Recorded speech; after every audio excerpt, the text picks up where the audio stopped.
If you are under the mistaken impression that goldfish only come in two varieties, plain and fancy, I am truly honored to be the one to relieve you of this notion, because shout out to whoever told me to Google the celestial eye goldfish, which based on the name alone led me to believe that it might be sparkly or fancy, but instead it looks like this.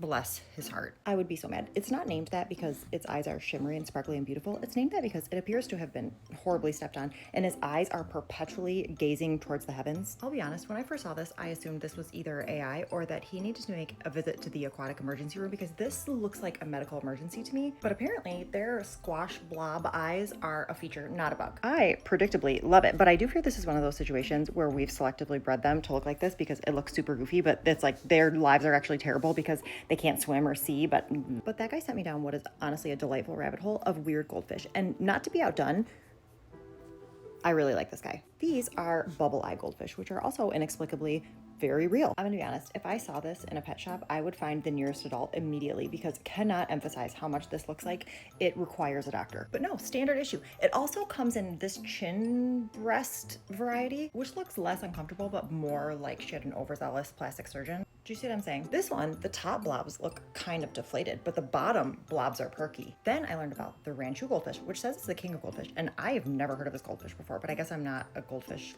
enthusiast until now. It says it exudes an unparalleled grace and beauty, which I feel like this looks like it's been stung by roughly 1,000 bees. I mean that as a compliment, quite genuinely, because my favorite variety of animals, just across the board, is the ones that are aggressively and unnecessarily sort of fat. And then I saw this one, which reminded me that I did learn about goldfish a very long time ago, because I learned that goldfish get haircuts, and this Lionhead goldfish has this thing that's called a wen, and honestly maybe trigger warning, but it can grow over their eyeball, so you have to take them to a vet, an actual medical doctor. I was joking about that, but they do have goldfish medical doctors, and they have to cut it. Oh my god. See, this is evidently a different variety of goldfish, even though it looks very much the same. This one just appears to have been to the salon more recently, but these ones are maybe like fatter through the body, which I enjoy. This is getting long. I wasn't anticipating having to make a second goldfish video, but here we are.